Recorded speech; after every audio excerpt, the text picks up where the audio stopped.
Speaking with Al Pitrelli, Al's guitar player with the Trans-Siberian Orchestra coming to New Orleans on December 18th. Al, thank you so much for joining us. Oh, you're very welcome. Thanks for taking time out to talk to me today. Oh, my pleasure. Absolutely. I'm really excited about this show.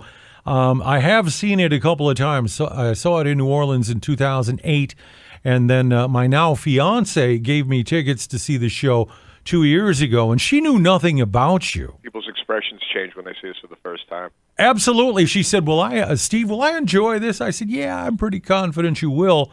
And at one point, she was literally in tears. She put her head on my shoulder and said, Steve, this is beautiful.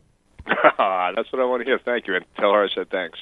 Well, I certainly will, and I'll tell you what, I'm a big hero for bringing her to this show that's coming up in a few weeks. Of course, when you're in a band that's famous for playing Christmas music, a lot of people think, well, what do you do the rest of the year? But you're a really busy guy. Well, I mean, Christmas is obviously a very busy season for us, but the rest of the year, if we're not rehearsing for the tour, then we're recording new material. Every other year or so, we tour in the springtime. We perform some of our non-holiday works. We've been to Europe a bunch of times. So it's pretty much, year-round a full-time job. For our department heads and the O'Neill family and our lighting designers, they're already putting pen to paper to figure out, what we're going to do next year, the routing for next year, the production for next year. So, we're always a year ahead of ourselves getting ready. You don't just throw this tour together in a couple months and there it is. It really takes the better part of 14, 15 months to plan. So it really is nonstop for us. And I'm not doing that. I'm home with my kids just playing and having fun. And you're quite a veteran. Your resume is extensive and eclectic. I mean, Megadeth, Alice Cooper to Michael Bolton even. Well, I've had a good run of it. I mean, I just wanted to be a guitar player, and going back to when I grew up in the 60s and 70s, radio was much different back then. Yes, it was. You know what I mean? Like, you only had AM radio. We had 77 ABC in New York. So, as eclectic as my resume is, well, that's because that's what I used to listen to growing up. I mean, it'd be anything from the Beach Boys and the Beatles to, show tunes that were out to, Motown and everything in between. So I just fell in love with music and songs, and that's always the kind of guitar player I'd want to be. So for me to be in the studio with Megadeth and then a Celine Dion didn't seem that far-fetched to me. I enjoyed playing my instrument. Michael Bolton once told me, Steve, I don't recommend to anybody they get into this business unless I see that fire, and I see that they want that more than anything else. And that was really, ever since you were a kid, music's really been your life, hasn't it? Without a doubt. You don't do something like this just for the financial gain, because you won't last. There's not enough of a financial reward to make you put in 10,000 hours with no guarantee that you're ever going to make any money. You have to love it for the sake of loving it. It's like loving one of your children. You just love them unconditionally and with no end in sight. My wife, is funny, she just found a picture of me. I was 2 years old in 1964, and it was November 64, and it was literally right after the Beatles played on Ed Sullivan, and the picture of me is like holding this little violin, but holding it like a guitar. And, from that moment, I fell in love with what this is, and it's never let go of me. So, you have, like Michael, like you had said, Michael just said, you have to have that fire inside, because that you have to, self-motivate. You have to self-discipline, because everybody's going to try to talk you out of it. You have to want it more than the air in your lungs. Well, and, you and I share something that when you're a teenager, it can be really awkward. Not only were you, really immersed in your music and everything, but you and I had to deal with the dynamic of our fathers were the principals of our respective high schools. Yeah, that's a whole different dynamic, right? Yes, it is. It really changes life, and it seems like they know what you're going to do before you even do it.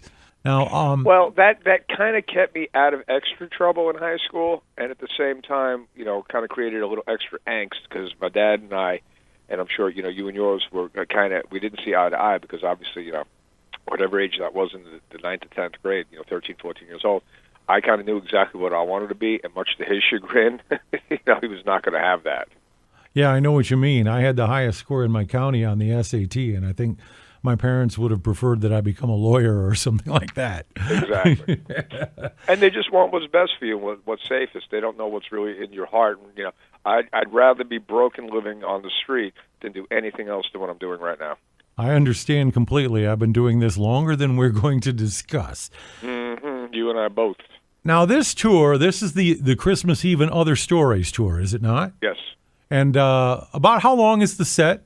From top to bottom, I think we're clocking in at 2 hours and 20 minutes, and but it goes by so fast because from the moment the house lights go down and the curtain goes up, it's on. It's just this roller coaster, emotionally, musically, visually.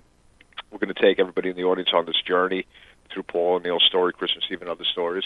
And the front of the show and the back of the show is going to have other pieces from our catalog, everybody's favorites.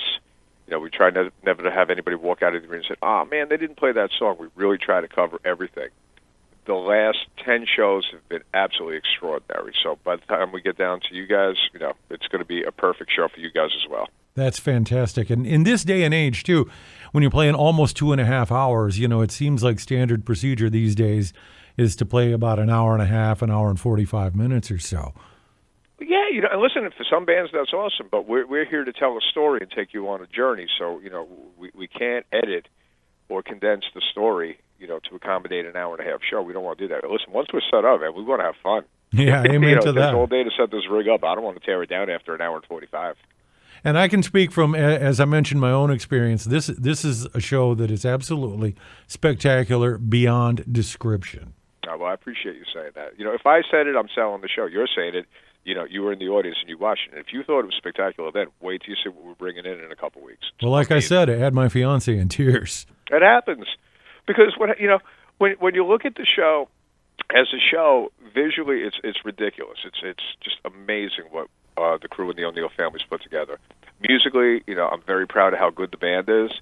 But the thing that I didn't really realize is that when you take into consideration Paul O'Neill's story, Christmas Eve and other stories, if everybody in the audience has just kind of gravitated towards putting their events or their circumstance or their name into Paul's story, so the entire evening becomes about them. That's why there's a lot of tears in the audience and a lot of jubilation. It really is an emotional roller coaster. It's kind of all-encompassing, and even for the folks on stage, there's a lot of these songs that mean so much to us. I mean, I recorded this stuff 24 years ago. The songs meant something different to me then. As I'm knocking on 60's door, considerably older, my children have grown up, all these songs just kind of really tear at my heartstrings a little bit more than I ever thought they would have. December 18th, Smoothie King Center, New Orleans, Trans-Siberian Orchestra. Al Pitrelli, thank you so much for joining us. My brother, always a pleasure to talk to you, and I can't wait to see you in a couple weeks.